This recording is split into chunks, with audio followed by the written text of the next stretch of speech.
नमस्कार, मैं अशोक कुमार पांडे और स्वागत है आपका टीसीएच लाइव पर 7 बजे के प्रोग्राम में। नरेंद्र मोदी जी चले गए हैं साइप्रस। ईरान इजराइल में वार चल रहा है।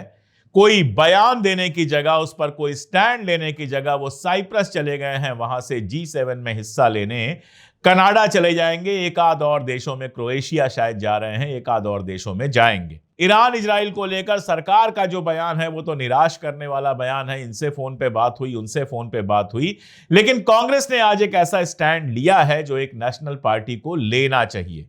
विपक्ष से लगातार सवाल पूछा जा रहा था कि आप स्टैंड क्यों नहीं ले रहे हैं। तो जयराम रमेश का एक लंबा ट्वीट आया, हिंदी में भी आया, अंग्रेजी में भी आया, जिसमें उन्होंने बहुत क्लियर स्टैंड लिया और कहा कि हम ईरान के ऊपर ये जो हमला इजराइल ने किया है, अनप्रोवोक्ड हमला किया है, इसकी जबरदस्त निंदा करते हैं, मजम्मत करते हैं, मलामत करते हैं। लंबा ट्वीट है, ट्वीट आप वहां पर ही जाकर पढ़ सकते हैं, यहां भी स्क्रीन पर मैं दिखा देता हूं।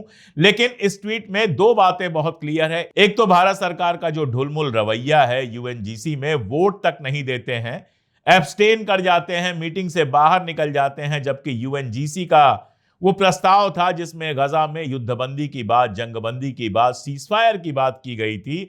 सीजफायर तक के समर्थन में खड़े नहीं हो पाते हैं नरेंद्र मोदी, और उसके बाद उनके विदेश मंत्री कहते हैं ईरान से भी हमारी बात हुई, इजराइल से भी हमारी बात हुई, और एससीओ का जो प्रस्ताव आता है जिसमें ईरान के ऊपर हुए हमले की निंदा की गई थी, उससे भी वो बाहर निकल जाते हैं।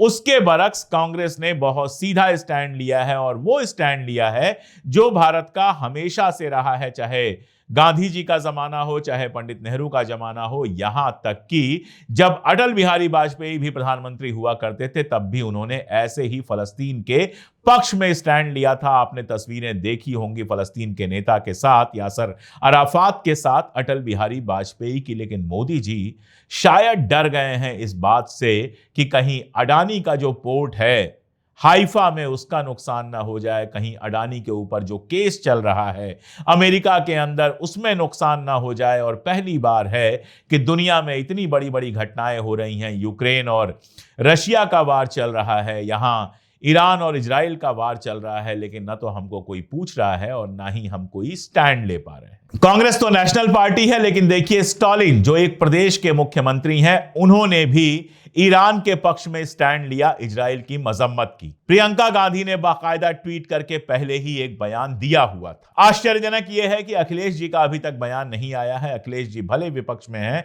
लेकिन उनको भी स्टैंड लेना चाहिए, साफ साफ कहना चाहिए कि वो किसके साथ खड़े हैं, और मुझे पूरी उम्मीद है कि वो भी इजराइल के खिलाफ खड़े होंगे।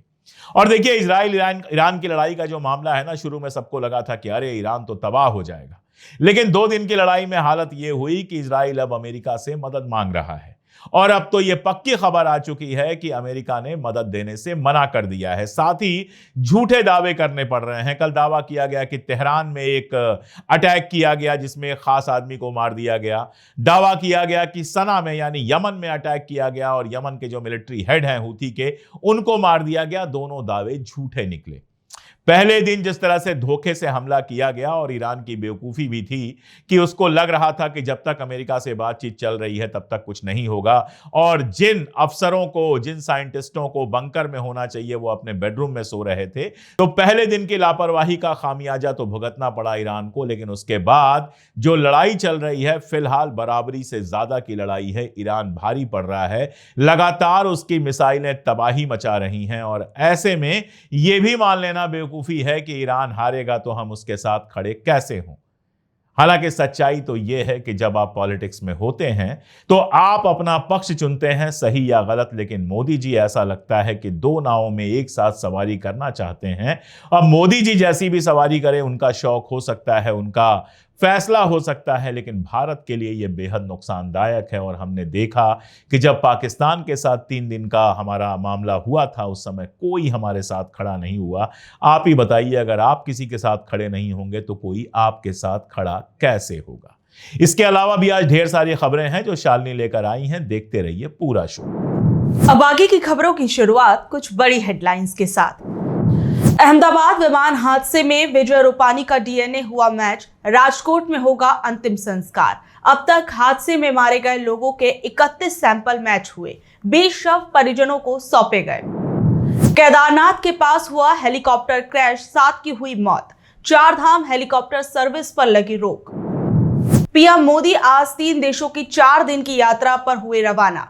पीएम साइप्रस से इस दौरे की करेंगे शुरुआत, फिर जाएंगे कनाडा और क्रोएशिया। कनाडा में G7 समिट में होंगे शामिल।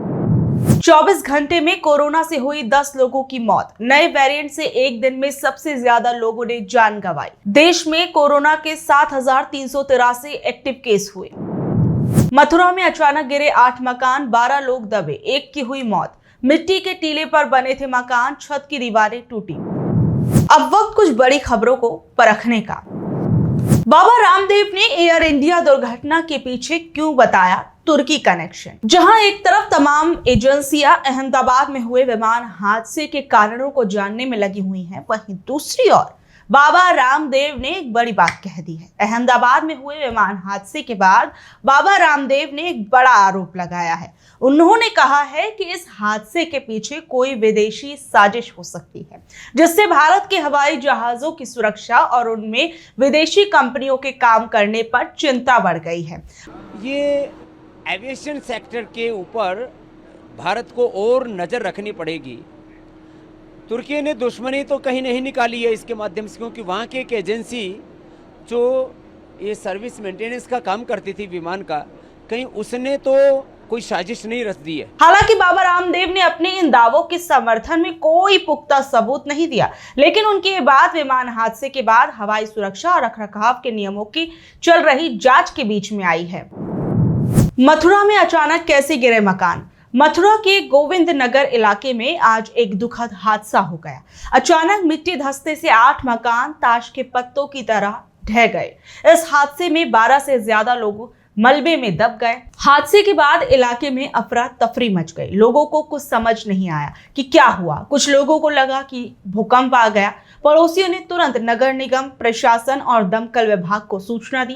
टीमें फौरन मौके पर पहुंची और बचाव अभियान शुरू कर दिया। बचाव अभियान के दौरान मलबे में दबे 38 साल के एक युवक तोताराम को लोगों ने बाहर निकाला। उन्हें तुरंत जिला अस्पताल ले जाया गया, लेकिन डॉक्टरों ने उन्हें मृत घोषित कर दिया। बताया जा रहा है कि ये सभी मकान एक मिट्टी के टीले पर बने हुए थे। अचानक मिट्टी खिसक गई और एक एक करके सारे मकान ढहते चले गए। ज्यादातर घरों की छतें और दीवारें टूट गई। चश्मदीदों ने बताया कि ऐसा लगा जैसे भूकंप आ गया हो।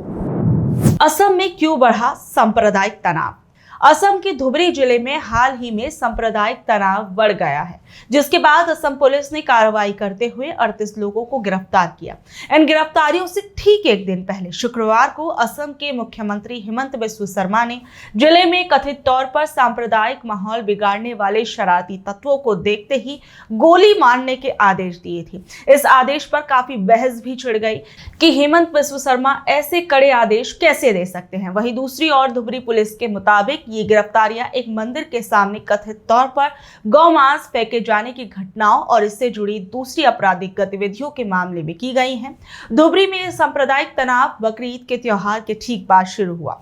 उस समय शहर के एक हनुमान मंदिर के सामने कथित तौर पर गौ मांस मिलने की बात कही गई, जिसके बाद माहौल गर्मा गया।